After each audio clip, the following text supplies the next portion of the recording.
Hey, what's up, everyone? Welcome back to Bad Thought Studios. Today, OG and Evan and me, we're going to be talking about Disney movies and Pixar movies being released in 2025. We're going to give you guys our thoughts and opinions on some of these movies. There's going to be some Marvel, some Pixar, some Disney animation mixed in there. But first, we'll start with OG. OG, appreciate you as always joining me. Thank you so much. How's everything?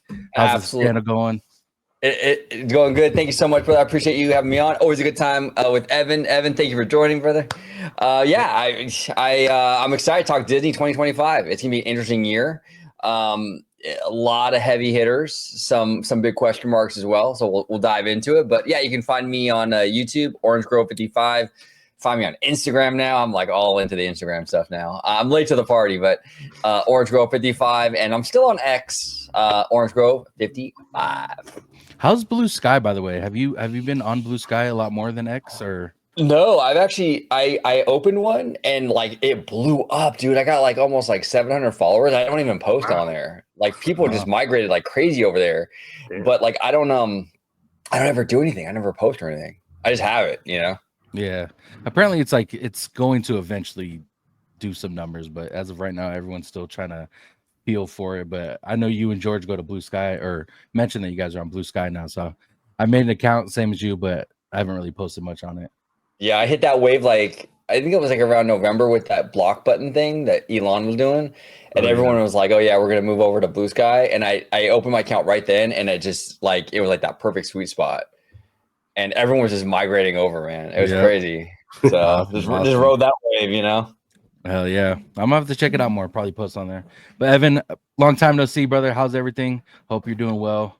Doing good. Great start to the new year. It's a very exciting year, 2025. A lot of the movies that got delayed from 2023 and 2024 are finally hitting in 2025. Disney in particular, you know, they had one Marvel movie last year, Deadpool Wolverine, did like $1.5 billion. This year they have three Marvel movies. And then for their Pixar movies are finally outside of the franchise realm. We got a new Pixar movie to talk about this year. Hopefully people go see it. We'll talk about that. Yeah. But yeah, it's a very interesting year for Disney. They did very well last year. They might do even better this year. Absolutely. And we'll go over that list. If you could tell the people where they can find you on social media as well, too. Yeah, find me on social media. Harris EV9. Currently talking a lot about the Oscars. I'm a big award season buff. And the Oscars, they're doing something. They're always doing something. Don't quite agree with a lot of the nominations, but you know, some of them are great, some of them not so great. It's always a mixed bag. What's going on with Denis Villeneuve, man? How did he not get any? I mean, I was mind blown when I heard no nominations, bro. Yeah, mind blown. People were sniffing the air that he won't get nominated again when he missed the Golden Globe. Or like, oh wait, crap, that's not looking good. And then like he didn't get anywhere, any other precursor, no directing nom. I think he got in at like the BAFTAs, but it didn't translate. It didn't translate. This sucks. Hopefully, third time, Dune Messiah coming out next year. Hopefully that'll be like the chance for him. People like to say like it was recency, the harm of recency, whereas like a lot of the films that came out recent, like Emilia Perez, Conclave, and Nora, we're getting all the buzz, but Dune came out in March and people kind of like forgot about it, which never makes sense to me. I'm like, if you're an Academy person, watch all your movies and you'll be fine. Exactly. Exactly. But now Dune Messiah might come out next December, and hopefully that'll be more appetizing for the Academy.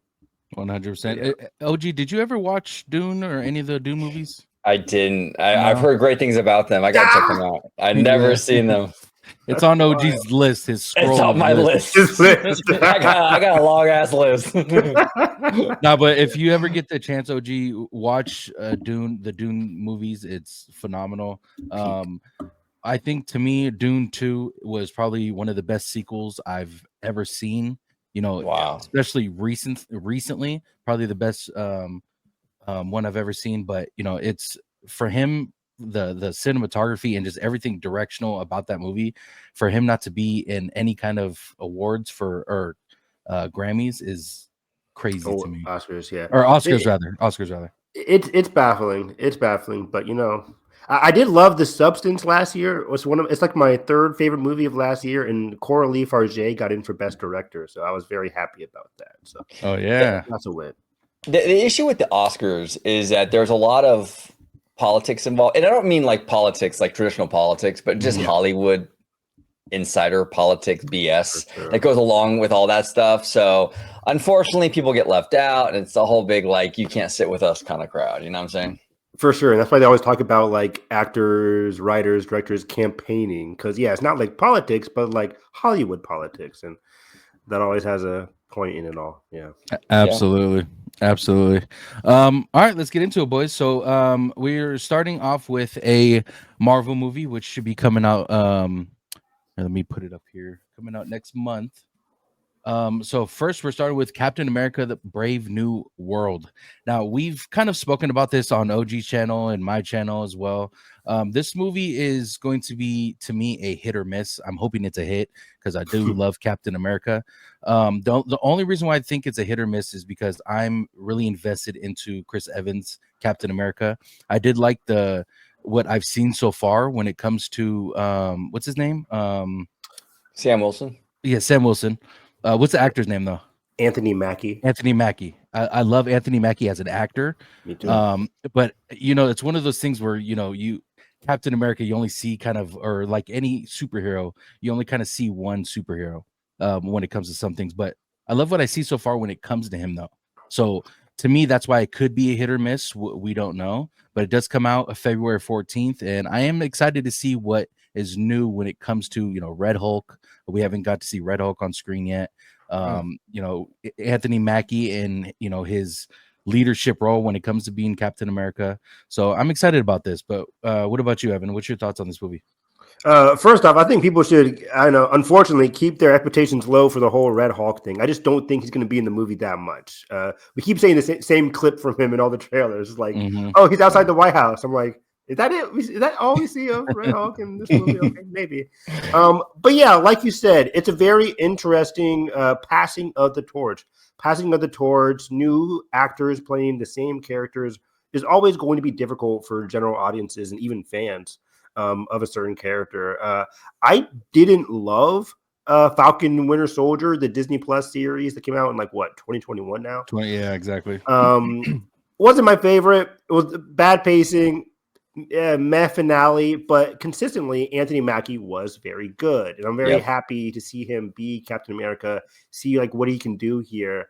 The story, they keep advertising it as we're going back to our Marvel roots, and they always got to say this is the Winter Soldier of blah blah blah blah. I was like, that was 10 years or more than 10 years ago now. It's like, can we move on from Winter Soldier? Which I love that movie. It's probably not even in my top 5 Marvel movies, to be honest. But people always want to go back to Winter Soldier, that was the basis of great Marvel movies. When it's solid. Anyways, I'm hoping it can be this tense thriller that all the trailers have been advertising it as. But something's holding me back from being super hyped about this movie. I don't know what it is. Yeah. And it's to me, I think that one thing that you don't know what it is. I think for me, it is the passing of the torch is why I think it's gonna be a hit or miss. Just because we grew up, or at least I grew up watching Chris Evans as Captain America, and I loved his character. Probably one of the best Marvel characters for most people, or for a lot of people, I should say. But the passing of the torch is going to be something that I want to see happen, smoothly, and it be just fucking. There's that one part in the movie where okay, this is where he kicks ass, and this is where he takes over. So hopefully we can see that. So I have a question for you. So with the passing of the torch, is there an equation in this situation where the Sam Wilson version of this character can win you over, where you're like, okay, this is cool. This is on par with the Evans one, or do you not like the idea of the passing of the torch kind of concept in general? Honestly, I hope there's a part in the movie where I'm like, wow, I didn't expect that to happen, and now that he's Captain America, I fucking love it.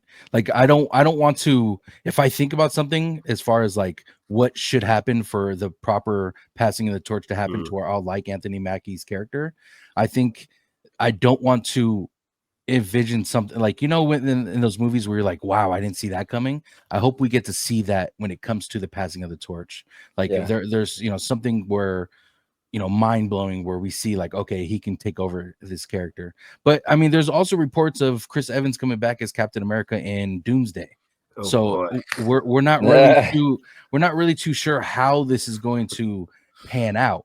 If we're going to see Chris Evans as a Human Torch, we're going to see him as Captain America. Human Torch, right? That's his name. Yeah. We don't know what we're going to see in Doomsday exactly, but there could be a possibility where he's like, okay, I don't want to be Captain America, and then a new Chris Evans, like from a different timeline comes and takes, whatever the case may be. I just hope that whatever happens, I'm so mind blown that I'm like, okay, I could see this happening. But yeah. No, 100%. Yeah, for me, it's all about execution. I'm 100% open to it. Like, I feel like I'm with you, Evan. I didn't love Falcon and Winter Soldier. It just wasn't great, and it's sad because Anthony Mackie's a fantastic actor. He always brings it, and that show wasn't his fault at all, No. So I'm rooting for him. I'm rooting for this character. I want this to be a hit. I want him to come through with this. We'll see what happens with that. I am excited for the Red Hulk thing, but I do agree with Evan on that. I have a feeling, because to your point, Evan, we don't see a lot of new footage. It's the same thing over and over again. So it's probably going to be slim in terms of how much screen time he gets on there. I mean, I'm very curious to see Harrison Ford in that role. I think it was an interesting pick. Now, first of all, I just want to say Harrison Ford is the absolute cinematic goat. Yeah, I mean, obviously, Han Solo. I'm saying Indiana Jones. Now he's Red Hulk. I mean, he's hit every single Disney IP, all the big ones. Now all he has to do is voice a Pixar character, and we're good. But yeah, I'm excited for him. But I do agree with Evan. I think that is going to be. I don't think he's going to get a lot of screen time. No. You can tell too.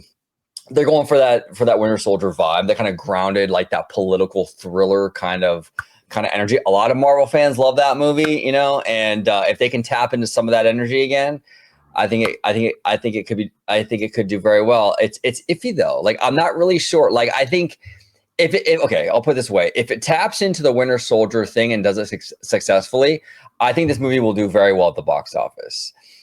If not, it could be a disappointing return for them. I think it really does depend. It's all in that execution. We'll see how it pans out. I think it comes out February 14th, Valentine's Day. February 14th. Yep. Yeah, that's a great point, Orange. Because so far right now, the box office predictions, I think as of today, is that it'll have like a $95 million 4-day weekend. I forget why it's a 4-day week. Is that because of President's Day or something? I don't know. I think President's Day, yeah. But it's going to be a 4-day weekend, but it's $95 million. Winter Soldier came out in 2014. It had 94 million for the 3-day weekend. So it's a bit unique, but it's benefiting from that 4-day weekend. Captain America, this movie, supposedly has a $180 million budget before advertising, marketing, whatever that is. But people aren't even taking that seriously because there was all those notorious reshoots that's been happening over the years. So it could be upwards of 200 million if you don't believe what Deadline is reporting at 180 million. So I did a lot of box office predictions on another podcast. Go subscribe to Where Heartbreak Feels Good. We did our predictions for January through April, and I think this movie will make around 500 million base, maybe upwards of 600 million, which is like middle of the road. It's like in that Ant-Man territory for the Marvel movies. Last year, 3 years ago now, Ant-Man Quantumania came out with like 121 million, which was big, but then it tanked the following weekend because people are like, yeah, this movie sucks. Hopefully it doesn't happen with Captain America. I'm really hoping this movie can be good. Going in, I'm expecting solid action. From the trailers, the visuals, the action has been very, very solid. The acting, Anthony Mackie's in there, Harrison Ford, very, very solid. I'm just, again, worried about the story, the antagonist. What gets people intrigued, like the first Captain America, which I actually really, really liked the first Captain America. You had a Red Skull in there. It was a brand new character. People were getting used to it, so that was fine. Second one, you had Sebastian Stan's Winter Soldier. That was a very interesting antagonist. Third one, of course, is Civil War, Tony Stark and everybody else. This movie, we're going in, we're like, there's Red Hulk, but is he really the antagonist? No, right? He's not. He's like getting manipulated by what they call like the what's his name, the guy with the big head who hasn't even been in any of the trailers. It's like the Thinker, something like the Tinker. Oh yeah, Thinker, yeah. It's the guy who was in the Incredible Hulk at the end of the movie. The thing drips on his head. So he's back in this. Liv Tyler is going to be in this as well from the Hulk. So we're getting some return characters for this franchise. Another thing that I'm very curious about for this movie, we talked about it. Next year in 2026, our next Avengers movie, Doomsday, which is wild to me because as of 2025, a year before, we have no effing Avengers team, which is a big problem with the MCU post Phase 4 or post Phase 3. We didn't get any kind of like Avengers storyline, even a mini Avengers with them coalescing, having like a unit. We're going into next year like, hey, it's Avengers movie, but we don't know who's going to be leading the Avengers. The Avengers, like you can assume Captain America's going to be leading it, but we haven't seen his leadership abilities. Hence, we're getting this movie. And then up next is Thunderbolts, has nothing to do with Avengers Doomsday. And then we got Fantastic Four, which is, I think they are confirmed to be in Doomsday. I'm not sure. You would assume. So like maybe at the end of this movie, they'll tease like, hey, you are solidified as Captain America. You want to pick a squad. What happened to Shang-Chi? Where the F? OG, how long have we been bitching about Shang-Chi? Yeah, how long? Oh yeah. Shang-Chi is a top five, maybe top 3 Marvel movie. It was so good. It was so good, and they slept on it, and they absolutely slept on it. Why are we waiting? Because it's not coming out next year in 2026. We might have to wait till 2027. Well, probably from what I'm hearing, Evan, we're probably gonna wait longer, bro. They're saying that they aren't going to. From what I read, they're not going to begin writing or doing the project until this phase or Doomsday and all this stuff is done. Until all this stuff is done. Exactly. Wow. And the reason that I was so nervous about it because they announced that Dustin Daniel Cretton, the director of Shang-Chi, he's the one doing Spider-Man now. Spider-Man, yep. I'm like, how much they dump in his backyard to do Spider-Man over your bread and butter Shang-Chi? I'm like, I'm a huge Spider-Man guy, but like, you could have grabbed anybody to do a Spider-Man film. Really, anybody. They had John Watts do 3 of them, and nobody knows who he is still. So it's like, get Destin in here to do Shang-Chi 2. We should have had 3 movies by now, to be honest. Exactly. Oh, for sure. What's going on? That's wild. That movie that was a Pandy era movie, huh? It was like 2020 or something like that. It was filmed in 2020. Came out in 2021. 2021, Labor Day 2021. Yeah. Oh man, that movie, God, that franchise, Shang-Chi got screwed. Absolutely screwed. That was the best movie they've done in a long time, and it's one of my favorite movies since after Endgame. It's one of my favorite movies since then. I think it's the best movie post Endgame. Exactly. I think that No Way Home is solid. I actually really like Black Panther 2. I don't know if that's a hot take or not. No, I did as well. I didn't think it was bad at all. I think Black Panther 2 did well for what was given to them from the passing of Chadwick Boseman and I want to ask you fellas about that. Actually, there was news recently that Disney is looking to recast. Yeah. What are your gentlemen's thoughts on that? Like, it's been a few years now since his passing. Do you think it's appropriate or like? Yeah.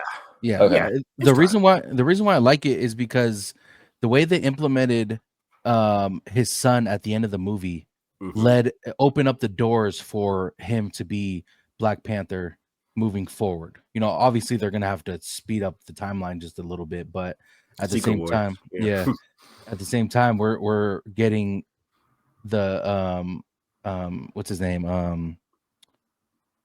What's the Black Panther's name in the movie? T'Challa. This one's called T'Challa the Second. Yeah. We're getting T'Challa back in the Black Panther uniform. Shuri she did good for what was given to her, in my opinion. But like I said, we love the Black Panther that what we got. So we'll see what kind of transition they're gonna have. But they can't survive, phase 6 and beyond, basically the mutant saga without Black Panther. We need to see Black Panther back in our screens. I agree. So I think the easy way to just do, Secret Wars timeline bullshit, and then just get age up the T'Challa's son in there, and then you'll be back to normal. Yep, 100% agree. There's some more Marvel stuff on this slate, so we'll get to that. Next is next is Snow White, and I want to start with you, OG, because let's do this. A lot of drama behind this movie, and this movie hasn't even came out yet. Not even a trailer for it yet. There's like there is a trailer. Teaser trailer in front of like what was it? Was it in front of Mufasa and something? I think it was Mufasa. Yeah, it was pretty recently. Mm-hmm. I mean, this movie has gotten so much drama these last year or so. I remember going on your channel and talking about it. But what's your thoughts on Snow White? Are you good, bad, the ugly? What's going on? March 21st, by the way, this year, guys. Yeah, I got a lot of thoughts on this one. So I want to make it. I actually like Rachel Ziegler a lot. I think she's a cutie. I actually really like her a lot. I thought she was fantastic in West Side Story, the Steven Spielberg movie from a couple of years ago. I thought she was great in that. I like her. So for me, my sentiment towards the movie has nothing to do with her. It's mostly about the decisions of like, number one, I don't like the dress, and I'm gonna sound like such a nerd. But it looks like a Halloween costume to me. It doesn't seem ready. It doesn't seem ready for prime time. Like it doesn't seem like a, multi-million-dollar film from a $1 billion studio, right? I don't like the dress. I really don't like the decision with the dwarfs, this weird kind of like Polar Express looking kind of style they're going with. It's like an uncanny valley dwarf thing. I'm not feeling it. So yeah, I don't know. And this movie is another one, right? I believe, Evan, that had quite a bit of reshoots and stuff. So it did, correct. Yeah. That ballooned the budget, which is not great. It had some issues. Yeah, here's the other thing too. Snow White was a very, very important project to Walt Disney. That was like his obsession. I mean, he was like, this was his passion project, was that animated movie. And I just feel like you're gonna do that story again. You gotta come with it. You gotta really do it right. And I just don't feel like this is it. It doesn't look like it's bringing the quality, in my opinion. And again, nothing to do with Rachel. And Gal Gadot, I think she's fantastic as well. But it's just, there are some creative decisions in here that just don't work for me. And unfortunately, I think it's going to be a flop. I don't think it's going to hit. I really don't. But we'll see.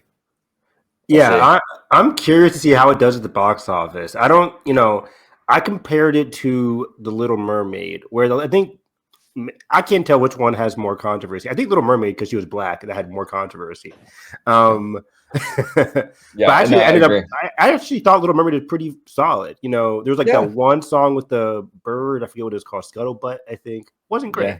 Yeah. Everything else, I think I was, cool decision with the changes. I thought Ursula was pretty good as well. This movie, though, I'm not vibing with it. And I understand in the lead up to this movie, Rachel, who I love as well. I'm with OG. I think Rachel Zegler is not the reason to be upset about this movie. She is doing everything right. 100%. But it's the story. It's very different. If you watch like the teaser trailer, the trailer, she's not friends, but she's like, talking with Gal Gadot, who's playing like the queen or whatever. And then like she gets on her bad side and then she leaves. And then it's like there's like this revolution happening against the queen, and then it's like, what is really happening? You get your iconic moments with the apple and stuff like that, but the story seems to be taking a more modern, giving Snow White more agency, that kind of stuff. And that's been happening to a lot of these movies, giving a lot of the women characters more agency, which has worked out well. I think for Aladdin, I really like what Jasmine did. She had her own song towards the game, which I really, really liked. Oh, Speechless? That was amazing. I love that amazing. Song. Yeah, so I like, because in the animated movie, she's like stuck in a glass, what is a time turn or whatever it's called. And she's like doing nothing in the third act. But in the live action, I really liked what she had to do. I also really liked Belle in Beauty and the Beast. So I'm just worried that they're going to make Snow White just out of character and just do a little bit too much. I'm not really sure. But yeah, the look of the movie just isn't hitting for me. I'm with OG. This movie probably cost upwards of $200 million, and it doesn't look like it. I'm not sensing that through the visuals, through the costume design, through the production design. It just looks very weak. It looks like a lot of the other Snow White adaptations from the other movies. What was that one? Snow White and the Huntsman. Bullshit. Oh yeah, remember that guy? Yeah, it looks like that realm. I'm just like, I'm not vibing with it. It does have that March release date, which could help for the box office. That is exactly where Beauty and the Beast landed in 2017, which made like over $1 billion. True. That's not happening with this movie. I'm thinking maybe 400 million, 500 million. I don't think it's not going to be an international play, and I don't think it's going to be a domestic play either. So I think it's going to be hurt on both ends there. So yeah. And OG, can you remind me what there was an interview, if I'm not mistaken, by the director or the main actress. She did like an interview, kind of like talking bad about. I forgot what it was. We were talking about it on your channel. Oh, I think she was criticizing the original film. yeah, I don't remember. I'm sorry.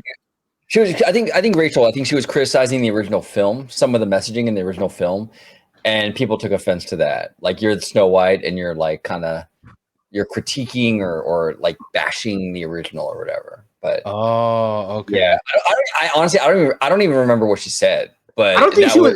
It was people overreacting. I think she talked about, again, what I talked about, like the agency. She didn't feel like Snow White as a princess had a lot to do in the movie, which, not exactly wrong, but like people love their classics. They're like, oh, she's Snow White talking bad about Snow White. And, it's like, it came out in 1937. I really liked the movie, but it's not like my favorite Disney movie. It has some holes, but like, I think what they want to do with this movie is give her more agency, give her more of a voice in this movie, which is good. I just hope it is executed well. Yeah, 100%. It's all about execution. And this is a movie that you kind of have to, because of how legendary this movie is. Like, Snow White is a movie that thousands of people know. Yeah. Well, it built the studio essentially. It was the first animated film. It set off the entire princess thing. I mean, that's $1 billion franchise now. It's kind of the heartbeat of Disney, really. I mean, the castle, the whole thing. I mean, it was a huge deal, and it was a big deal for Walt. He was like crazy obsessed with that story. So yeah, it's a tough one. It's a tough one, but Disney's in a tough bind here, because if they just throw it on Disney Plus, they're going to lose a lot of money. Yeah. And if they put it in theaters, it might flop. But at least if you put it in theaters, give it a chance, right? Put it in theaters, give it a chance, let it collect as much as it can, and just kind of see where it lands. It can't be worse than Mulan, Exactly, exactly. That wasn't great.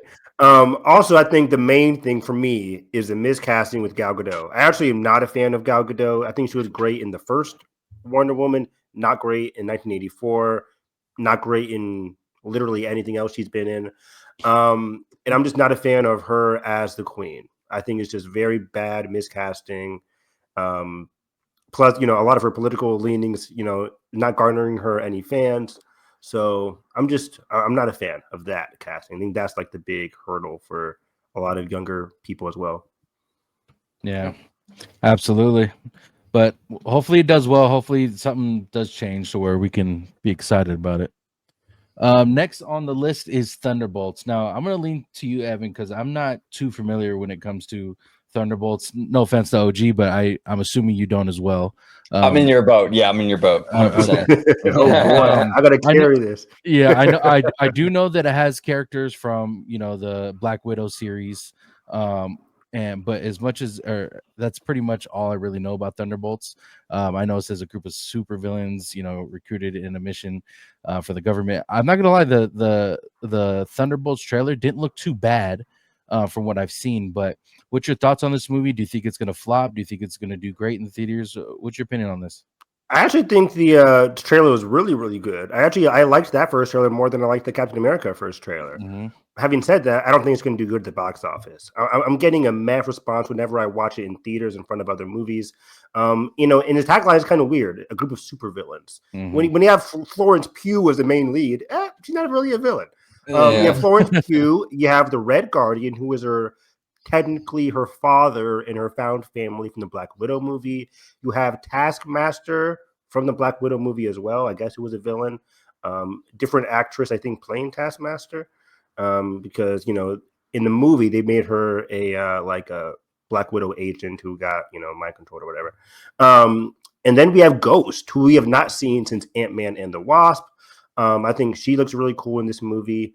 And then they're going after, or actually, the villain is Julia Louis-Dreyfus, who is Mm. like, the Amanda Waller per se of this movie. She's getting the team together to do some stuff for the super soldier serum. That seems to be like the big MacGuffin there.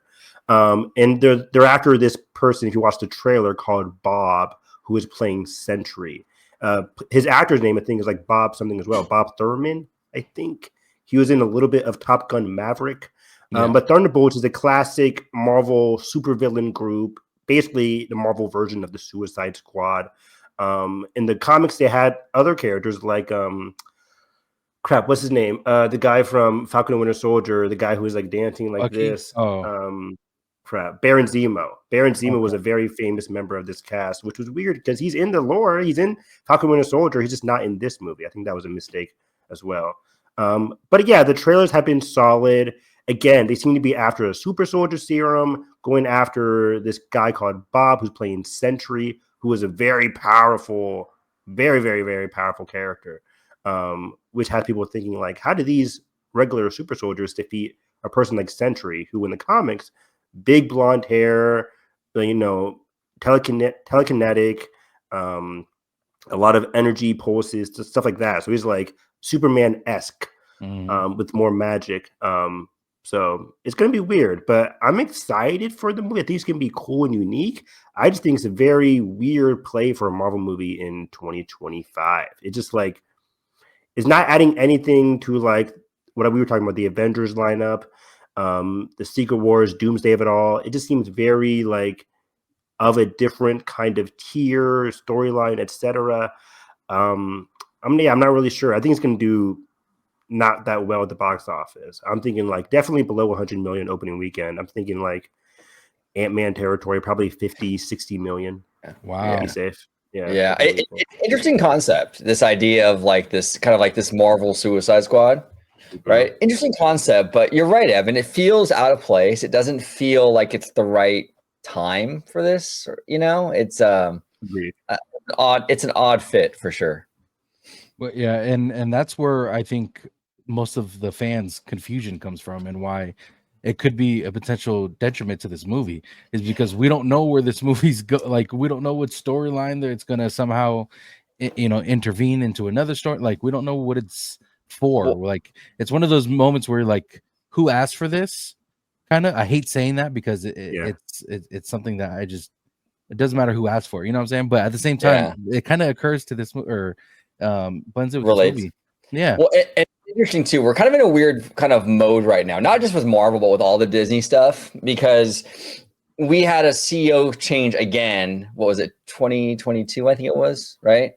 Like in November 2022, Bob Iger came back, and we have all these like Pandy era films and Chapek era films and shows and stuff that are like kind of working their way through the pipeline. And, so we're kind of in this weird, like kind of transitionary time right now still where, I think like, for example, with Marvel, I think Feige's trying to kind of take control again and kind of get things back on track, but it's tough because with these movies and everything, I mean, there's always that delay. A movie today that gets released today is really a product of like, maybe 3-4 years ago, so we're in that weird kind of in between right now. So I think in 3-4 years from now, I think Kevin Feige will get everything back on track. We'll get the momentum back. But right now it's a lot of weirdness and we're going to have to kind of deal with it for a little bit longer, I think, Yeah, which is why I think they're rushing towards Doomsday and then Secret Wars the very next year. I mean, as of today, the very next year. So it's like they're trying to get the movies like Thunderbolts out of the way. Fantastic Four is coming in, which is very important. But I think they really want to rush and get like post Secret Wars, get that X-Men era going, get that clean slate. Which the rushing of like we're getting Doomsday, one of my favorite comic book characters, not just Marvel, favorite comic book characters. But they're making him RDJ and they're doing all this stuff just so they can get butts in seats again and just like. But you know what? I agree with you, Evan. But you know what? It will be interesting. And I've seen a lot of people talk about this. I'm curious to hear your view on it. It'll be very interesting to see Spider-Man's reaction to him. That's literally the only bonus, if you want to call it that. It's like, oh, what's Peter gonna think? He's gonna have one line. It's like, oh, that's Tony. Yeah, that's it. It's like I love Doomsday. I love him versus Mr. Fantastic. Are they going to do that in this movie? I'm not that, I'm not that confident that we're gonna see that. Like, that's the dynamic I really want. Like, Doomsday and Mr. Fantastic, that's like the Charles and Magneto I always wanted. Like, I really want to see that. And from the past Fantastic Four movies, that dynamic hasn't been good. And now they're gonna make him Tony, which is just like, oh, they're just gonna do the Doomsday Spider-Man thing instead of Doomsday Mr. Fantastic thing. Which could be a bonus or it could be, a negative against the movie. So we'll have to wait till next year, but it's not making me very confident. I wasn't one of the people cheering when I saw RDJ walk back on screen. And then the Russos are like, we couldn't find anybody else. F off. Like, what do you mean you couldn't find anybody else to play Doomsday? Like, okay. I do like the dynamic though of them implementing the comic storyline of Iron Man becoming Doctor Doom, which I think is a cool variant to it. But you're right though, it could be a detriment to it for sure, or it could be a very good thing. We don't know yet, but you are right on that. I was confused at first, but someone explained to me that there was a comic book that Iron Man turned into Doctor Doom at one point in the comics. I am not too familiar with the comics, but from what I know, that's a way they're thinking about going, and they ended up doing it. So, and there was a one that I read where Doomsday turns into Iron Man, and it was, interestingly enough, it was post the 2018 Secret Wars event where Doomsday was kind of like the God Emperor Doomsday, and he navigated all these Secret Wars events, which is what they're kind of playing off of with these movies, these upcoming Avengers movies. And afterwards, he was kind of like the pariah, but then Tony was like dead, so he became like the Iron Man, and that was a really fun storyline. But yeah, do you mind, Tone, if we just jump over to Fantastic Four now, since we're on that topic? Yeah, let's do it. Yeah, let's go to I think it's Fantastic Four number 6. Yeah, comes out July 25th, and go ahead, Evan. Go ahead. Let's see what this is my most anticipated like comic movie next to Superman. I think Superman has like the edge a little bit for me because it's fresh. But this one, First Steps, I like the title. It's decent, but the cast: Pedro, Vanessa Kirby, Joseph Quinn. Come on, and then they don't mention, but the Thing played by Eben Moss Bachrach from The Bear. Emmy winner. Amazing actor, by the way. Oh yeah, he's fantastic. I think this is a wonderful cast. I like what they're doing with this movie, making it very not in the MCU technically. Of course, in the MCU, but it's like not in our Earth. It's going to be set in a different Earth, 1960s futuristic retro realm, which is going to be interesting to see how they get to our Earth. I'm assuming things don't go well at the end of their movie. But yeah, the question is like, is RDJ's Doomsday stemming from their Earth, and he somehow makes his way to our Earth with where Iron Man is dead. But yeah, overall for the movie itself, though, I like there's been a lot of leaked footage. I don't know if you guys have seen it as well, but hopefully when the first trailer comes out, it's not the leaked trailer that I think I've seen a lot of. But I like that we're already establishing them as a family. They're skipping past the origin. So smart. Vanessa, who plays Sue Storm, and Pedro, who plays Mr. Fantastic, they're already a couple. The citizens already know them as like a family. They're celebrating them. I'm not sure if they have kids yet. But yeah, I just really like the idea of this movie, and the director, Matt Shakman, who has done a lot of the Scarlet Witch shows. He's the kind of like the guy show running all of that. So you're getting that guy back. I think it's very smart in terms of the director, the cast, the vibe of the movie. I'm very, very, very excited for this. Yeah. I agree with you. I love that mid-century like retro future look. I mean, that's like just perfect. It reminds me very much. I'm a parks guy. It reminds me very much of like the Tomorrowland at Disneyland from that era. I think they can do a lot with that in that superhero genre, which is gonna be fantastic. Pedro, I mean, come on, you can't go wrong with him. Great cast, like you were saying, Evan. Hey, look, we might actually get a good Fantastic Four movie. I'm excited. Which is never happened before. And I love the classic, like not classic, but like the early 2000s, like the first one.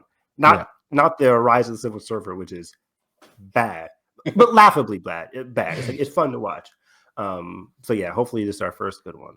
Yeah, and the one thing that I thought was just amazing to see before the filming even started was during these. I think it was like, I don't know if it was D23 or Comic-Con, but when they showed a couple things, a couple pictures of the movie and a couple of drawings that they did, you see Pedro Pascal and Vanessa Kirby holding hands and just being, you know, real intimate with each other on stage. Like that kind of connection already before the filming even starts, you're just gonna, it's just gonna bleed all over the screen of their chemistry. And I think that is very important for their two, you know, those two characters for sure. Oh, 100%. The off-screen bleeds into the on-screen 1,000%. Mm-hmm. Yeah, and there was rumors before the movie started that like Sue Storm will have a bigger role than her previous movies. That she might be the lead of this movie per se, and even though of course it's a family thing. I'm interested to see that. I think Vanessa Kirby is one of the best actresses in Hollywood right now. She's being cast in like everywhere. I love the Mission Impossible series, and she was great in the past couple of Mission Impossible movies. There's this movie on Netflix called Pieces of a Woman, I think it's called. And she was excellent in that as well. So she just has a fantastic pedigree, and I'm very, very excited to see this. Joseph Quinn, like a big rising star post Stranger Things. He's like huge skyrocket. I thought he was excellent in A Quiet Place Day One last year, underrated movie. And then, of course, he was one of the emperors, one of the crazy emperors in Gladiator 2. But I'm really excited to see what he can do as Fantastic Four. I can't really, as of right now, I can't really see him being like the younger sibling to Vanessa Kirby, but I'm interested to see how that plays off on screen. 100%. And not to digress too much, but those crazy emperors in Gladiator 2 were wild. That was insane. I actually really liked that movie though. I did. I enjoyed it. It was fun. Yeah, I had fun with it. It's not great, but like people were hating on it. I'm like, I had fun with it. It was cool. Yeah, it was cool. I really liked it. That one's on my list, OG. So it's on your list. Yeah, didn't have a chance to see that, but yes, Fantastic Four is probably if not the most anticipated movie of the year. Disney or not Disney. Superman, of course, is up there, but probably above Fantastic Four. But as far as superhero movies this year, Fantastic Four is probably the most anticipated one. I do think we're going to be seeing something different when it comes to this movie. I think it's going to be a good thing, and I think they're going to be able to stem off the Fantastic Four into multiple movies, hopefully, of them, because for one, the actors in it are, I mean, perfect casting, like Evan was saying. But if we could see that on screen and see a good storyline with it, I think we're just going to be seeing gold when it comes to this Fantastic Four for sure.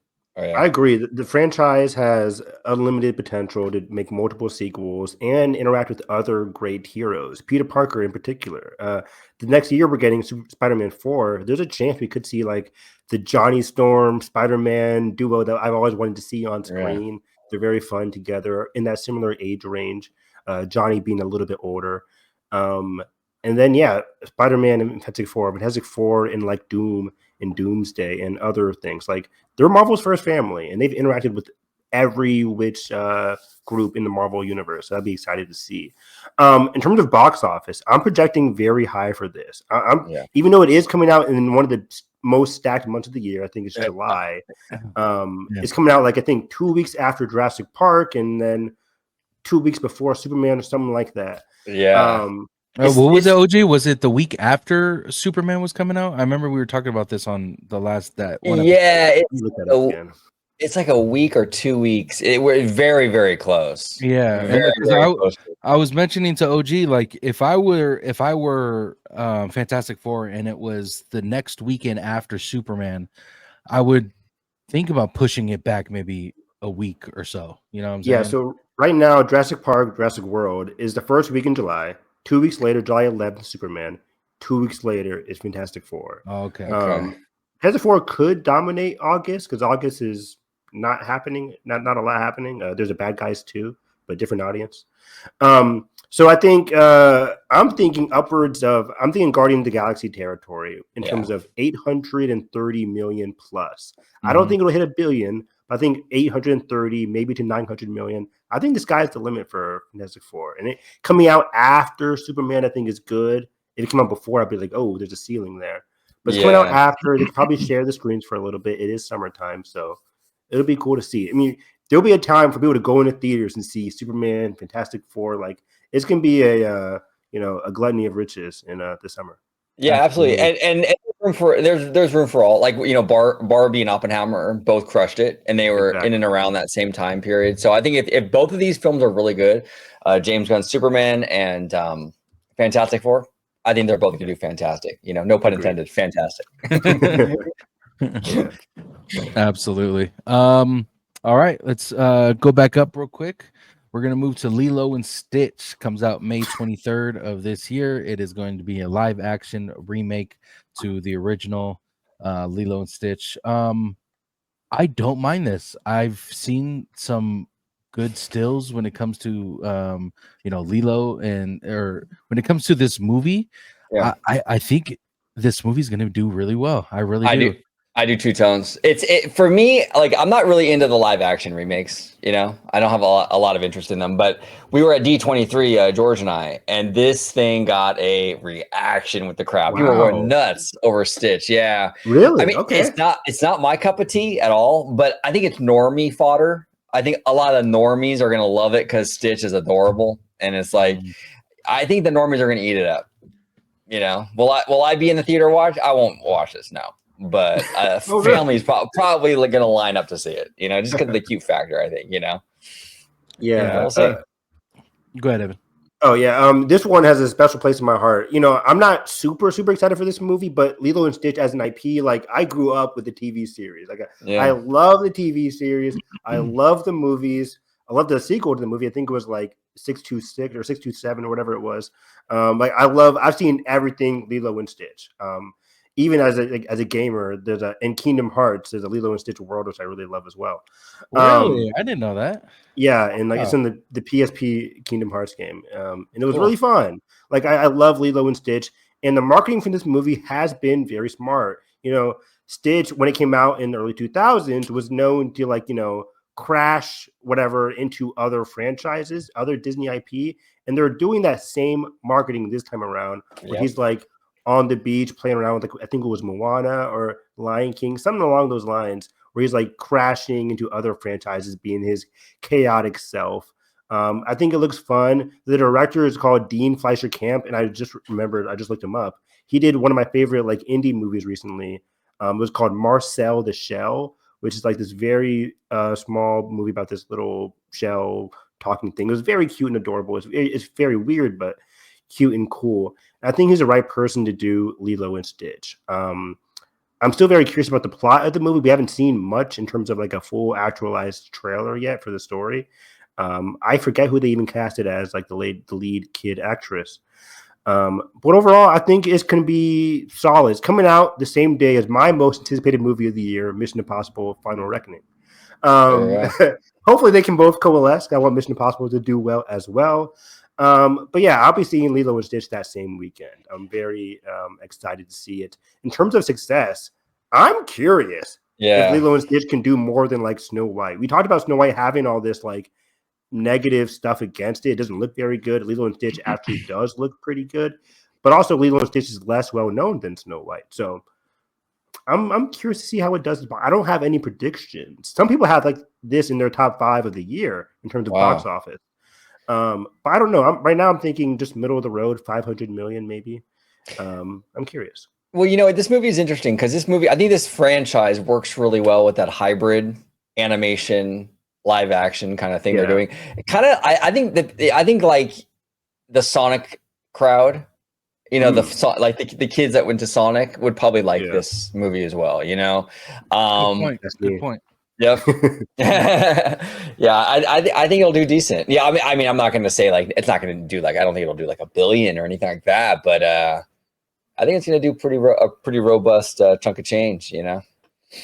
Yeah, it has room to really overperform if like the critical and audience reception is big. And speaking of Sonic, I really like the design of Stitch here. It was very nervous, like you're casting a big, like, you know, not big, but just like a furry hybrid kind of animal, and Sonic wasn't received well at first. They did a whole revamp classically. Everybody knows about that. And Sonic looks great now. For Stitch, it's in the same realm. He looks pretty dang good. The visual effects on Stitch look very, very, very cool and unique. So yeah, that going for them. I'm glad you brought that up, Evan, because that's a great point. Because this design on Stitch could have went south real quick. Yeah. Oh, you know, and then there goes your movie pretty much. It's just like Sonic. I mean, that would kill the entire movie, but they nailed it. He looks just like the hand drawn, and looks really cute. Kind of looks like he kind of looks like my dog, to be honest, but you know. That being said about Stitch, it's the same thing with How to Train Your Dragon. If they were gonna nail it, and if they had to do it the right way, they fucking nailed it, in my opinion. I mean, Toothless looks amazing in the trailer. Oh, yeah. Everything about that movie looks great so far, and you're right. If it didn't look like a good version of the animation, it was gonna be shit. People were gonna be confused about it and stuff like that. But man, sure. Stitch looks amazing, and Toothless looks amazing to me. Toothless is interesting, Tones, because I'm a huge fan of the How to Train Your Dragon trilogies. I think one of the best, not just animated trilogies, just trilogies of all time. General, yeah, it means so much to me. And I caught on late. I didn't watch any of those movies in theaters besides 3. Toothless looks just like the animated version, like literally no notes, just like it. Which has ironically had people like upset because they're like, well, if it's just like the animated one, then why are you making the live action one? Which is fair, but it's like I can understand why the director did it, because like if he tried to do something unique and cool with it, you'll have fans being like, it's not my Toothless. But I do like how the other dragons, you know, in the movie do look kind of unique and different from their animated counterparts. I know this isn't How to Train Your Dragon story, but like, yeah, I think I like that they're making Toothless look very similar, and everybody else has a unique revamp to it.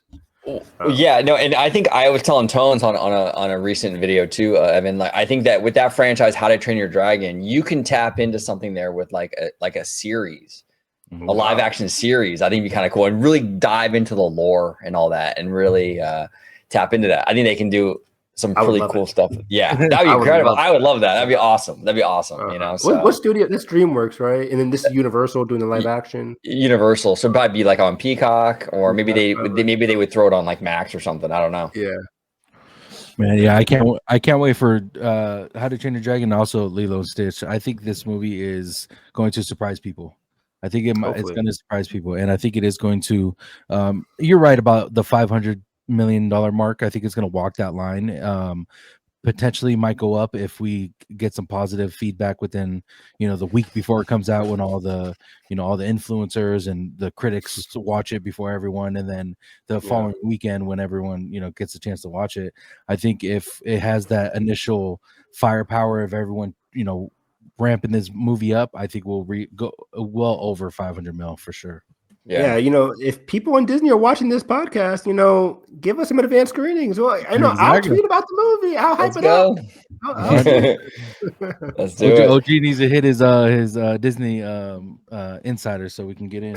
Let's do it. You know, I think too, if I'm not mistaken, I think Lilo and Stitch is actually a very, very popular franchise in like Japan. And I think so. I'm very curious to see the numbers over there. I'm very, very curious. I think they're going to be good. Really, really good.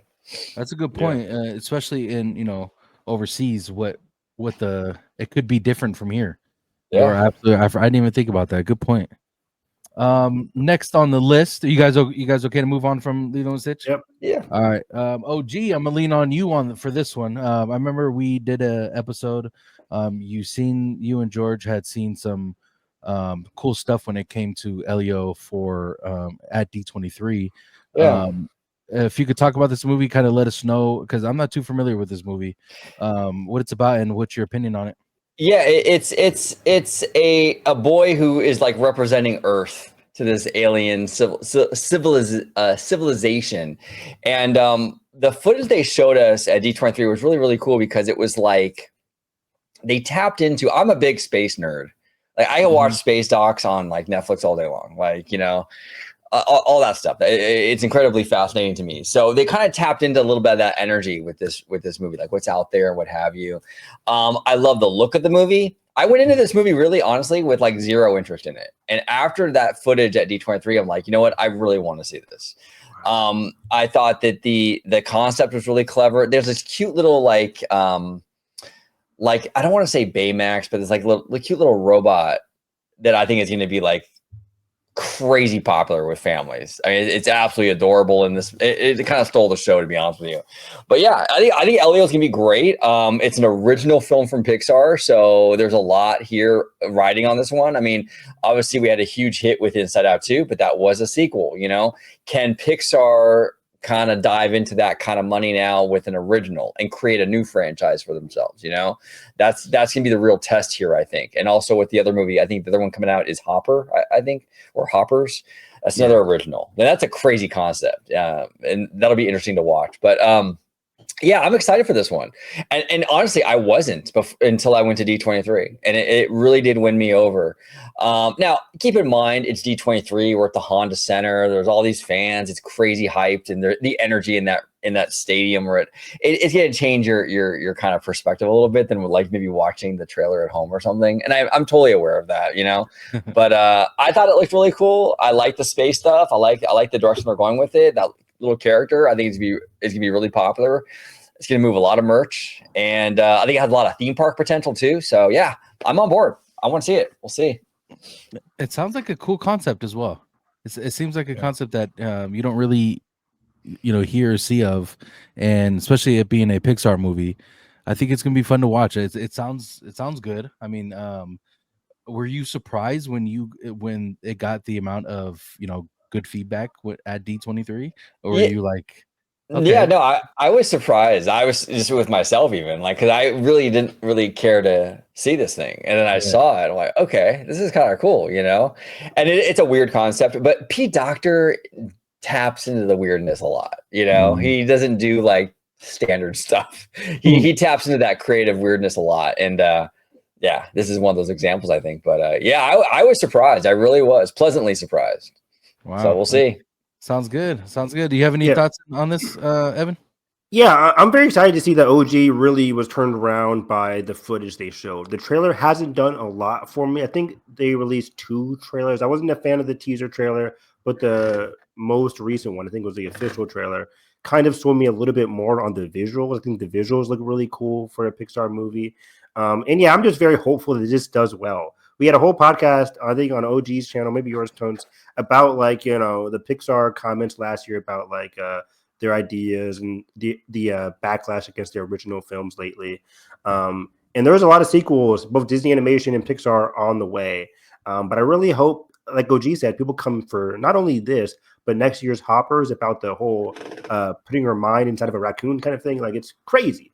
But I really hope people come out for Elio. I think it looks really cool. The plot, like, a kid embarking on, like, it's E.T., but this time the kid is going to the alien place, not the alien coming to Earth. So it's a cool little switcheroo. Yeah. I think they can make something fun with that concept. Some of the comedy works. There's like this mother-son vibe going on in the trailer because, the mother just lost, her son to aliens. And how that is going to work is going to be very interesting.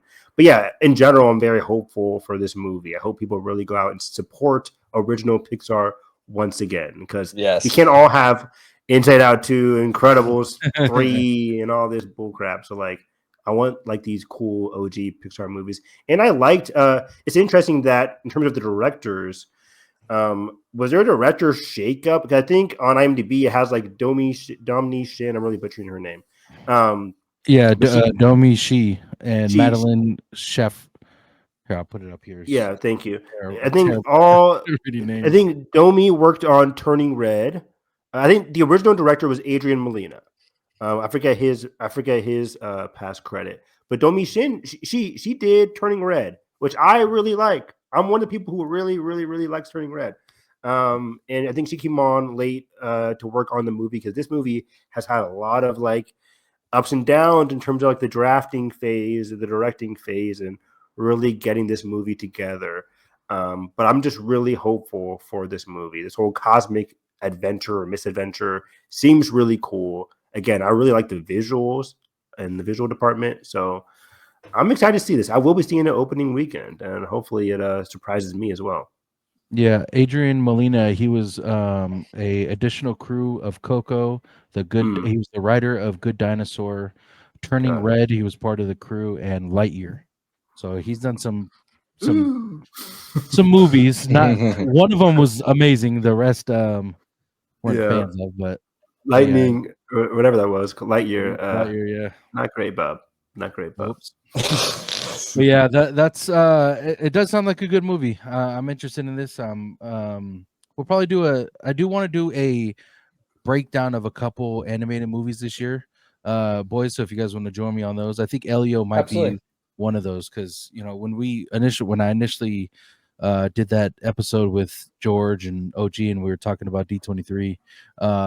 Elio, you guys had mentioned was a big surprise for you guys, and weren't expecting, all that good feedback. So I might have to do a breakdown on this one for sure. Cool. Yeah, and this is just the one Pixar movie, right? Just the one this year. Yeah, Hoppers is next year, I believe. Zootopia 2 is just Disney. Yeah. Interesting. Yeah. All right. Any last thoughts on that movie, you guys? Or No, we can move on. Yeah. all right. Number 7 is Freakier Friday, boys. Freaky Friday to me was a good movie. I mean, for its time, it was good. Oh, you don't like Freaky Friday? What's happening? I didn't mind it. I didn't mind it. I believe, when did it come out? Like, Oof, 2002. Yeah, early early 2000s. 2000s. I actually, what's funny is I like this move to do this movie, because I was telling George this, because they showed a little bit of this at D23 as well.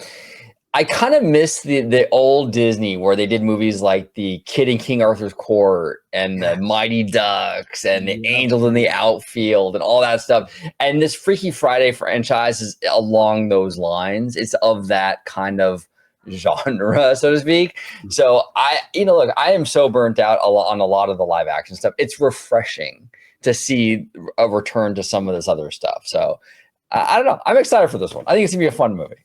yeah, exactly. Fun is the word that I was looking for. It's gonna be a fun movie. It might not be fucking groundbreaking or anything, but I don't mind this movie coming out. No, I It's mean, something refreshing, like you said, OJ. I agree with you. I'm with both of you guys. I think 3 years ago, this would have been on Disney Plus. So I'm very happy that they're making a theatrical push for a Freaky Friday sequel. Jamie Lee Curtis coming off her Oscar nomination, not this year, but like 2 years ago with Everything Everywhere All at Once. I think she was fantastic. And then we have Lindsay Lohan coming back. I haven't seen her in a very, very long time. I'm a big fan. Last year's The Acolyte on Lucasfilm, unfortunately, stupidly again canceled it. Manny Jacinto is a big player. You like in this movie. The Acolyte? I love The Acolyte. I love Really? love The Acolyte. Okay. And Manny Jacinto, who played the Sith in that show, is playing, I think, Lindsay Lohan's boyfriend or husband in this movie. So I'm very excited to see him, support him. But yeah, I'm excited for Freakier Friday. I think, like you guys said, it's just going to be fun. I'm not expecting a lot from this movie. It's going to be fun. I grew up watching Freaky Friday. Oh my god! Like, when I was growing up, we had like a minivan. We had like the movie player in the minivan weirdness. And we used to always watch like Freaky Friday, Holes, all that kind of stuff. So I like that Disney's doing these kinds of movies again. I couldn't agree more with you guys. Like they're making the Holes like TV series now. They're making Freakier Friday. So bring back the classics. I like this. Yeah, absolutely. I mean, even Chris Brown and Lil Dicky made a song called "Freaky Friday" as well. That song was on the radio all day, every day for a lot of stations, and it was a good song. I didn't mind it. If I'm remembering correctly, the music video was kind of lit. Right? Oh yeah, no, it was fire. if memory serves me, yeah. Absolutely. Hey, totally off subject, boys. Do you guys remember a movie called Heavyweights? Oh yeah, I've never seen it. It was like a Mighty Duck style kind of thing, right? Yeah. I think it was like a fat camp, right? OG or something like that. And Ben Stiller was like the oh my god, Evan, if you ever watch Heavyweights, or if you haven't seen Heavyweights, go watch it. It was hilarious. But part showed up on my TikTok earlier, and it was the part where Ben Stiller was like, "Come on, man, jump on the scale. Let's see how much you lost. Jump on the scale." And everyone's like cheering him on. He's like, "Yeah." He takes one step on and he moves the thing. He's like, "Get off the fucking scale." Or Nathan's not. He's like, "Get off the scale." Like, it was one of the I remember dying laughing at that part at the time. Like, that was the one part I remember crying. It was so funny because it was just so bang bang. He's like, "Get on, hop off." And I was dying, dude. It's fantastic. It's probably Disney Plus, right? I think. I Is would it? imagine. I would think so. Yeah. I'll have to look it up because I Oh, would. is it Yeah. Disney movie? Yeah. That's cool. Yeah. It was fun. It was Yeah. fun. Absolutely. But yeah, Freakier Friday comes out August 8th of this year. August 8th. Okay. Cool. So we'll see how that movie does. What's your thoughts on the budget on that, or not the budget, the Box office. box office on that? This is weird. We haven't seen a movie like this. I'm trying to find a comparison. It's gonna have like the live action family crowd, maybe 200 million for the box office. I'm not assuming it costs that much for a No. Freaky Friday. Mhm. What, probably 30, 40 million to make. So Yeah. probably 200 overall, maybe 100 overall. But yeah, I think I like that they're doing this. Yeah. Yeah. Yeah. Well said. And you're right, Evan. This would have been a Disney Plus show a few years ago. Yeah. Thank You know. Absolutely. All right. So we got at number 8, we got Tron. I'm excited for this movie, guys. I mean, I've always loved Tron. Is it Eris? Is that how you say it? Aries, yeah. I'm excited for anything Tron. I mean, I could just be an idiot and think of that, but I loved the Tron movies. I think watching that with my brother, and it was some of the best times I've ever had when I watched like animes with my brother. And he just moved away, by the way, guys. Nothing crazy to happen to him. But Tron, I remember watching with my brother, and we had the best time watching it. It was such a good movie. But I think this movie might be a little bit different from what we're used to, if I heard correctly. Oh yeah, and Yeah. I'm like you, Tones. I'm a huge Tron fan. Not the biggest in the world. I like a lot. Tron Legacy. That was the last one, right? Tron Yeah. Legacy. Yeah. I thought that was really cool. But this one, it's a classic, Hollywood case of they're bringing the digital world to the real world. I'm like, Right. I want to see the digital world. I don't care about seeing Tron in New York, for example. It's like, Exactly. I Yeah. want to see the iconic racing. I want to see the iconic like moments, the digital landscape, digital world, like that kind of world building. Because the world building for Tron is pretty unique and cool. Yeah. Especially with the costumes. And this one, it seems like, hey, it's reached our world, and like the people got to try and like fend off against all the kind of weirdness coming into Earth. I forget what city it's located in. But I'm with you. I'm excited, but trepidatious. I'm not the biggest Jared Leto fan. He's leading this movie. I think he's a good like supporting actor. I think he was great in Blade Runner 2049. But like as a lead, I didn't know he was the lead. yeah, Yeah, Holy he's the shit! I lead. did not know that. Yeah. yeah. Yeah. I'm like, oh, Ooh. okay, Jared. Yeah. Yeah, that I was actually going to bring that up. That's actually I really like the aesthetics of this movie. It's an interesting concept, if they can pull it off, but I don't know, Jared Leto. I don't know. He's a We'll weird see. dude. Yeah, very, very. That's Yeah. I did not know that, boys. Sorry, Tones. I, Sorry, bro. I'm not gonna lie. Jared Leto he's a great actor in some movies, but he's not the kind of actor that I enjoy watching. If that Yeah. makes sense. Mhm. I'm not gonna take away from what he's done, but there's certain actors that I lean more towards when it comes to certain movies that they do. And Jared Leto's not. Isn't he also a singer? If I'm not mistaken. 30 Seconds to Mars. Yeah. See? And- He was in the show. I'm really gonna date myself. My So-Called Life on MTV with Claire Danes. Never heard of it. Back in the 90s. I mean, this is a long time ago. But yeah, I'm more of a Claire Danes fan. I thought she was fantastic in Homeland. Oh my god, I used to love that show. Oh yeah. But yeah, Jared Leto. I mean, yeah, you're right though, Evan. He can act if he's not the main guy. yeah, put him for like 5 minutes in the movie. Oh, he was pretty good. Yeah, he Leading was the there. movie. And then you get like, did you guys see Morbius? Oh yeah. That was Yes, it's one I of know. those like fun to watch, but it's very, very bad kind of movies. Yeah. So yeah, him as the lead, I think, is a bit of a miscast. But I think you also have Greta Lee in here, who I love. She was like the lead in Past Lives from 2023, which I really love. She also voiced the AI in Across the Spider-Verse for Spider-Man 2099. So I think she's a very fantastic actress. She's gonna be like one of the scientists like on the hunt, I think, for Jared Nice. Leto. I don't know if Jared Leto's playing a hero or a villain, and he's wearing the red and black armor as you see on the poster. So I think they only released like that one trailer like last year. It got delayed to this year. What's the date for this? October, November? October 10th. October 10th. Yeah.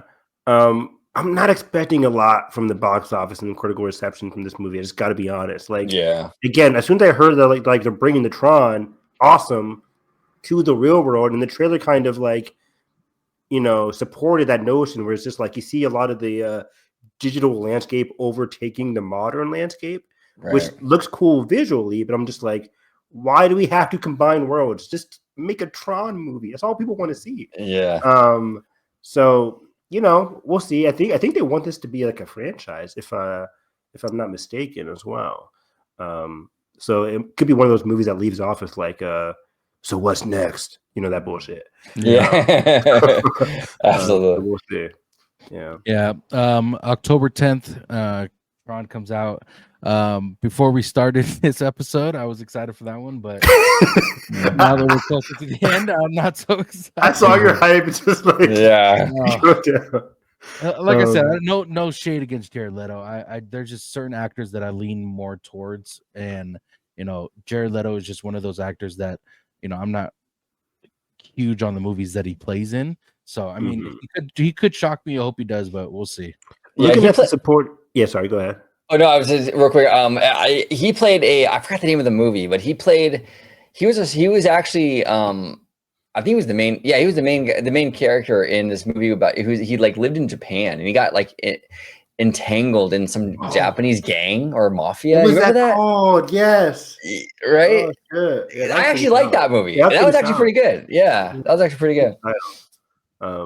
But yeah, looking at the cast, you also have like Joni Turner-Smith, who's also in The Acolyte, but she's also been in a ton of other things. She's really, really good. Gillian Anderson, of course, very, very good. So the cast is pretty dang good. I don't know what the director's done or Joaquin Ronning. But we'll have to see. But yeah, apparently from the tagline, Jared Leto's playing this program who is sent from the digital world into the real world. I'm like, why are we doing this? But yeah, I'm not hopeful for the box office on this movie. Yeah. Tron Legacy didn't even do that well, right? No. It took like 20 something years to make the sequel, or a new Tron movie. Unfortunately, I can't believe Tron Legacy came out in 2010. I mean, it's crazy. I think Yeah. I think they're bringing back the composers, right? That's a cool thing, right? The people who did the score for Tron Legacy, I forget what they're called. Daft Punk or something. Daft Punk. Yeah, I think they're bringing them back, which was, that's one of the main things I remember from Tron Legacy. The score is amazing. Oh, I bet you the music's gonna be at least be dope. For it better Tron. be. Yeah, like come on, it's Tron. So that's good to look for. And why don't they have much Tron stuff in Disneyland, OG? Yeah, we don't. Well, we used to have at California Adventure, we had something called Electronica, and it was like a nighttime, like almost like a club rave thing in Hollywoodland. And it was pretty dope, actually, man. I mean, I'll send you guys videos of it. It was dope. They had like projection mapping of like the grid on all the buildings and stuff, and they play like music, like techno, like that kind of music. You can buy drinks, everything. It was pretty cool. They had that. That was like back in 2010 to promote the movie, though. Florida, Walt Disney World has a Tron coaster. Yeah. In their Magic Kingdom, but other than that, nothing. Do you think they can ever do a Tron ride in Disneyland or California Adventures? We could probably get a Tron ride. It would have to be altered though, because the one in Florida is a gigantic structure. I mean, it's massive. But I mean, it's possible. If this movie hits, maybe we'll get one, like in Tomorrowland or something, like some version of what they have in Florida. We'll see. It's not gonna hit. Yeah. Oh yeah. I forget what comes out this October. Is the Five Nights at Freddy movie sequel, is that this October or December? It's one of those dates. But there's like a big Halloween movie coming out this October. I forget what it is. Because the Freddy movie did pretty good, right? The last one? It did huge, yeah. If it's going up against that, it's thoughts and prayers. Yeah. I'm always wary of like big like blockbusters coming out in October that's not horror related, because they don't do that well. It's a weird release date. Yeah, it is. But this one has been like in the books for a long time. I think they were just like, we got to put it somewhere. Yeah. But this next one, this is like one of my most anticipated movies of the entire year. Zootopia 2. November 25th, Thanksgiving, right? Am I tripping? Thanksgiving?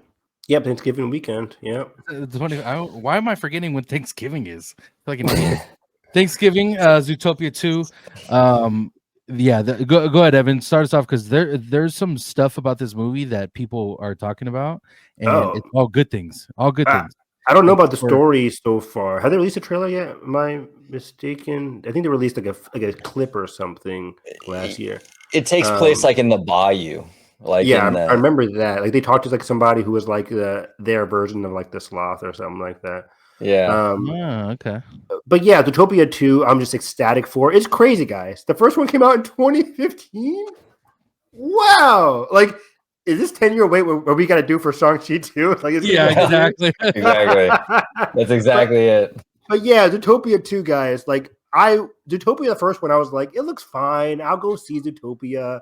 I go in the theater, and my brother and I were dying of laughter. It's super heartfelt. The dynamic between, was it Judy Hopps and Nick, I think? Nick Wilde? Nick Wilde. Incredible, like, ecstatic dynamic. Like, I love their dynamic so much. There was even some Breaking Bad references that I remember from the first one. It's just, the first one is so good. And the world building is, like, incredible.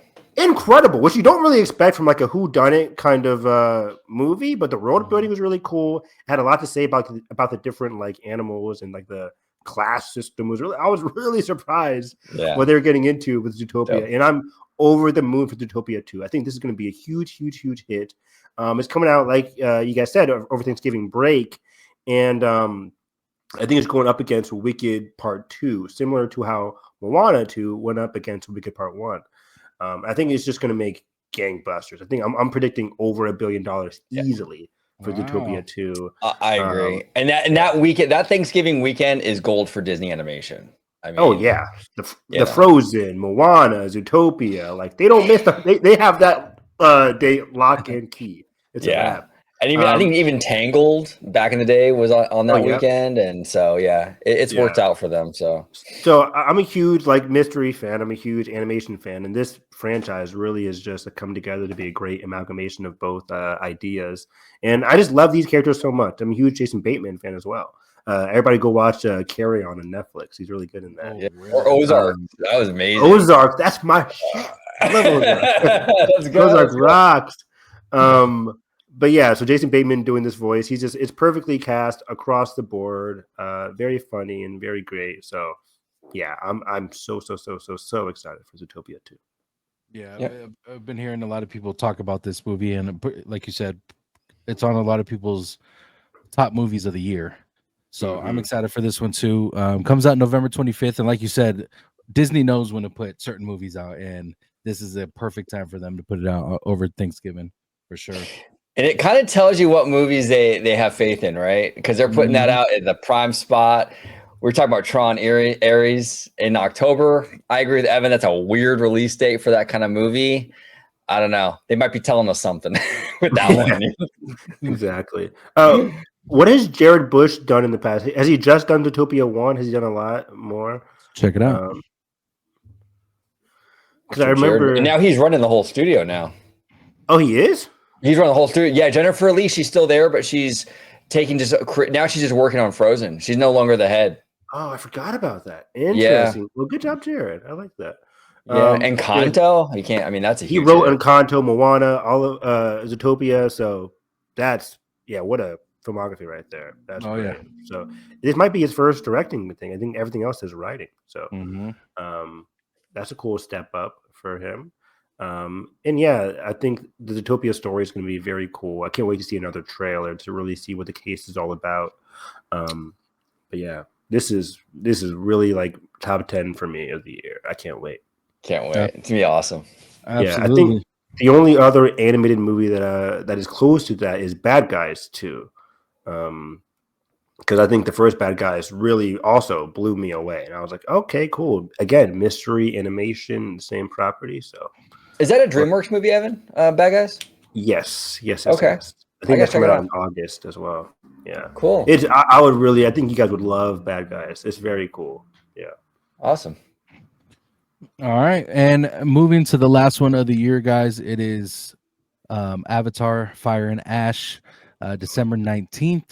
I mean, do you guys think this thing has a chance at the box office? I don't know. I don't. I think it's gonna bomb. I don't know. Do people even talk about Avatar? Yeah, no, right. Remember that guy? They were like, Yeah, I remember that. Is Avatar 2 gonna do well? People even remember Avatar $2 billion later. Yeah, It's exactly. True, Billy. Yeah. Yeah, like this is in terms of like box office predictions. This is easy number one. This is gonna make another $2 billion. Somehow James Cameron has like the magic sauce for the Oh my God. Titanic. 2 Avatars. He has Avatar 3 coming out this year. Like, wow. And the story, people have been laughing, making memes and jokes because it's very much akin to The Last Airbender Avatar, where in this movie, it does say plot is unknown, but we do know Jake and the family. Have you guys all seen Avatar 2? I don't want to spoil it. Oh, yeah. Yep. They suffered a loss in Avatar 2. I cried in the theater. But in Avatar 3, they're moving on away from the water tribe, even though I think some of the water people are returning, hence Kate Winslet is in the cast. But they're going to be moving over to see 2 new areas in this movie, fire and the wind. The wind is more, you have like the wind nomads, the air nomads, which is, again, just like The Last Airbender, the air nomads. But then the fire nation is going to be the one who was very much like an evil group who has taken, the invasions from like the humans and the scientists very badly compared to the other societies on the planet. I forget what it's called now, Pandora. So it's going to be interesting seeing Jake and his family interact with people outside of their tribe who's not as nice as like the water tribe was in Avatar 2. See how they interact with other groups and how they deal with a lot of the antagonists.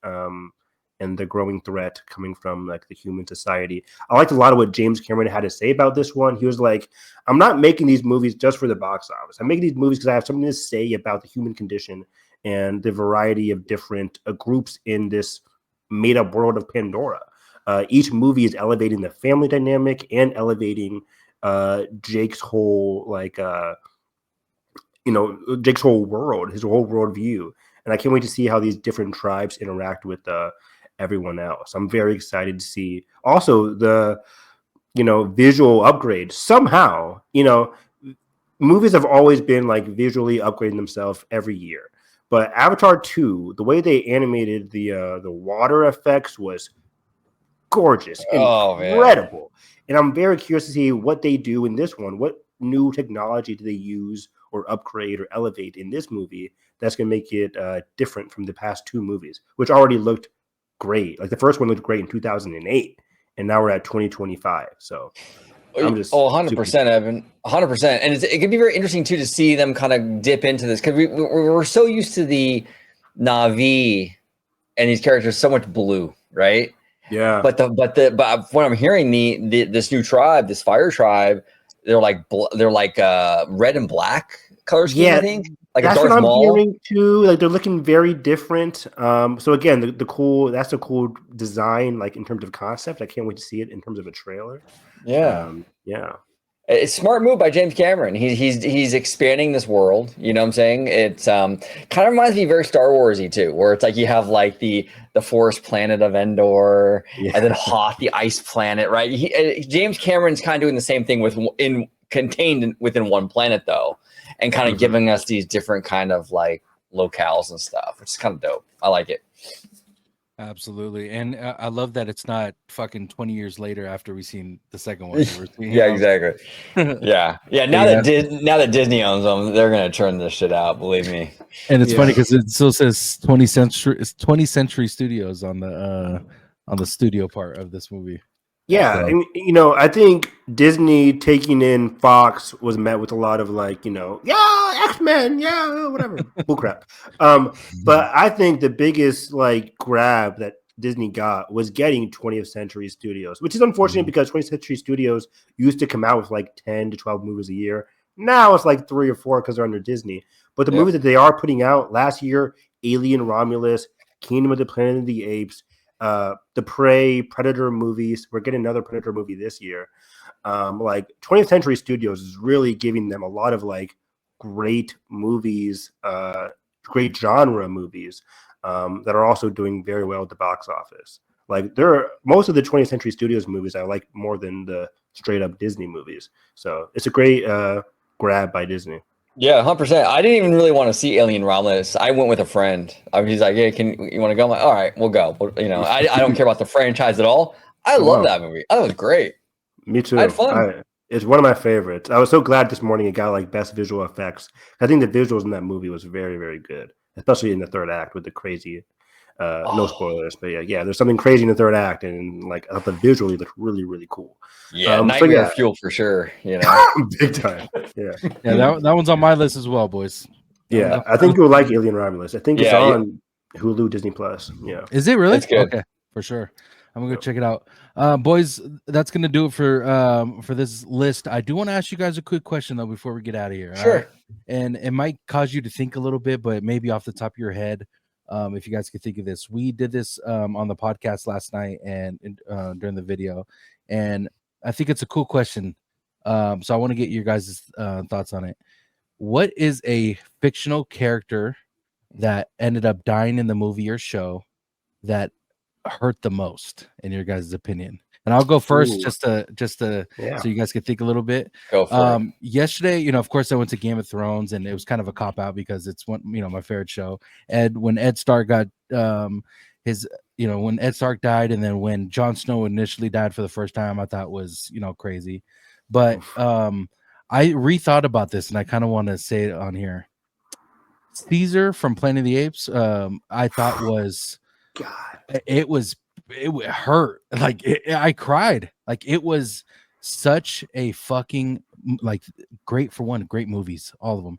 And when he died though, his legacy almost died with him because of of course we've seen in the next movie.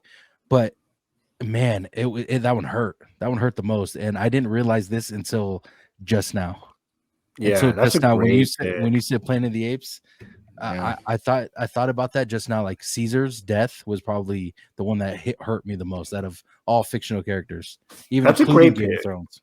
Because I rewatched that trilogy. I have the whole trilogy at home. I rewatched it leading up to Kingdom, and War of the Planet of the Apes severely underrated. I remember people not liking it because it was slower than like Dawn, but the movie is just elevated Caesar's character and the way he impacts his family and the whole tribe very well. And that last moment with him and his family, it's like he got to his promised land, and he just dies, and it's just it's brutal. But for me, I had a lot come to mind. In terms of like as a fan, the one that hurt was like Kylo Ren and Rise of Skywalker. I was like, I hate you, Disney. Why are you doing that? That really hurt me. I was like, But I remember all the leaks, right? I remember the leaks were like, he's gonna get thrown off the cliff or whatever. And like, I remember that.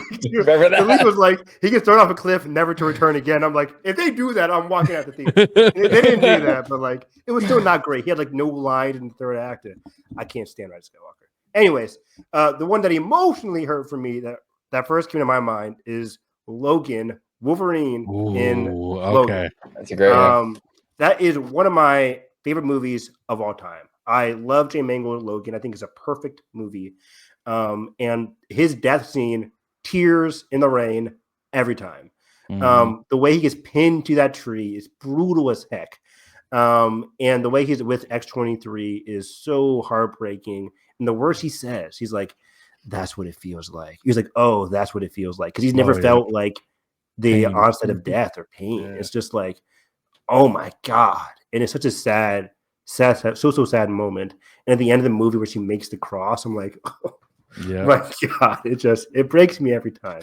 I love that movie. Yeah. Absolutely. And then we see Deadpool and then we see him up. Yeah. I'm like, oh, great, cool. That was funny. Uses skeleton. That's cool. What about you, OG? Which one that hurt you the most? I got to go Mufasa in Lion King. Ooh, I initially said that in the podcast last night. Oh, nice. That one destroyed me. It still does. It's very hard for me to get through that scene, even to this day. And actually, the thing I love about it too is it took guts for Disney to do that. You know, Walt Disney did it with Bambi, but Walt Disney was just a whole different kind of human being. You know what I'm saying? But for kind of like, I guess technically it's the modern era still. I don't know, not really, but for the modern era for them to do that in '94 and just how that hit, I respect it. I really do. I'm really glad they did that. It was a really heart-wrenching scene, but it added so much to that movie. A gorgeous film, and just I don't know. Yeah, that one right there, it's hard. And then another animated film that will absolutely destroy you is Dumbo. That movie is diabolical, dude. Absolutely. It's funny you talked about risk for Mufasa, because looking back, I'm like, yeah, that doesn't happen a lot. For Bambi, the mother dies, but it's like you don't spend a lot of time with the mother. Yeah. You spend a decent time, like a lot of the first act with Mufasa, and the setup and the visual language of that death is heartbreaking. Like, how did I watch that a lot as a kid? Because it breaks me. The whole stampede thing is like seared into everybody's minds. It's just like. Well, and the Bambi thing was like, if memory serves me right, it was kind of off camera, and it's not really like, you don't really ever see any of it, right? Yeah, you see the mom, and then I think the camera panned to hear the gunshot. That's and it's just like, oh man, then you see like the aftermath of it. But like Mufasa, you're with him, he teaches Simba some valuable lessons about fatherhood, and then he dies. And you're just like, and then Simba walks over to him too as he's dead and tries to wake him up. Yeah. Like, oh my god, that part right there was the worst, bro. Yeah. Waterworks every single time, bro. Yeah. Every single time. But that's the power of animation. I love the fact that animation, a lot of people didn't think animation can do that to you. And that was the whole thing with Snow White. Like, can animation make you cry, right? Can it be a real storytelling device, not just gags, And Walt Disney with Snow White really showed, yes, you can get emotional with these animated films. And Lion King was one of those movies that, again, all those years later, proved, hell yeah, you can. Absolutely. All right, boys, we'll wrap it up there. They're probably going to make this into a part 1, part 2 on YouTube. So cool. If you guys haven't seen this episode, go watch the one before this. All right. But boys, I appreciate you guys for joining me. A lot of fun. You guys, you're going to see, of course, OG on here, but a lot more Evan as well. Yes. We'll do some. He's a big Game of Thrones fan, House of the Dragon fan, just like me. And now the Seven Kingdoms comes out sometime this year. You looking forward to that, Evan? Oh, I'm so excited. Hopefully it comes out like I'm predicting May, June, something like that. Yeah. Our Game of Thrones in the summertime, as always. Exactly. So you're going to see a lot more Evan on here as well. But I'll start with you, Evan. Appreciate you for joining me. If you could tell the people where they can find you on social media. Yeah, thank you guys for having me. This was a lot of fun. Find me on social media, Harris EV9. Still talking about the Oscars, anime. Right now on Netflix, there's a great show called Castlevania Nocturne. I really want people to watch it. It already left the top 10, but I really want Netflix to have or give it a season 3. I think it's been 2 fantastic seasons. If you're an anime, Dracula, vampire fan, I think people would really like it. So we'll support that show. Nice. Yeah, I'll leave everything in the description below, so make sure you guys go give him a follow. Thank you. And of course, OG55, appreciate you as always, man. Always a pleasure talking to you, and talking shit pretty much every time. every time. Yeah, no, thank you, Tones, and thank you, Evan. I had a great time talking shop with you fellas today. A lot of fun, great conversation. Yeah, you can find me on YouTube, Orange Grove 55. These guys are on my channel all the time too, talking shop over there as well. We talk theme park, studio, all that good stuff. And then you can find me on Instagram, Orange Grove 55, and on X, Orange Grove 55, and on Blue Sky, Orange Grove 55. And hey, everybody at home, make sure you smash that subscribe button right now for Bad Thought Studio if you haven't already, and that like button. Yes, sir. If this video gets 100 like, OG is going to make a TikTok. So exactly. If you get 100 likes, I'm making a TikTok. Absolutely. That was a close call, by the way. Huh? It was I mean, it's still a close call, to be honest with you. There's so much. There's a 75-day, extension, and if it doesn't sell, it's just gonna. You can't even download it on the app anymore on Google Play or the Apple Store. You can't download the app anymore. TikTok? Yeah. What? I thought it was just back. No, it's back as far as if you had the app, but you are not allowed to purchase it or download it in the app stores anymore. Wow. Until the app is sold.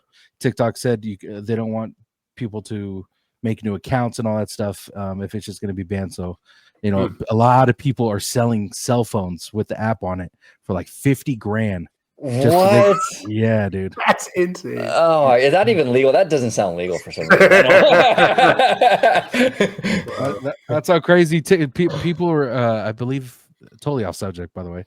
I believe they were saying that a mental health expert was saying that if the app goes away, there's going to be tons of people with withdrawals because they're not going to be able to scroll or make content on TikTok. So people are willing to spend the money for a device that has the app on it. So that definitely plays to a bigger issue, though, for sure. Yeah, that's a whole other conversation.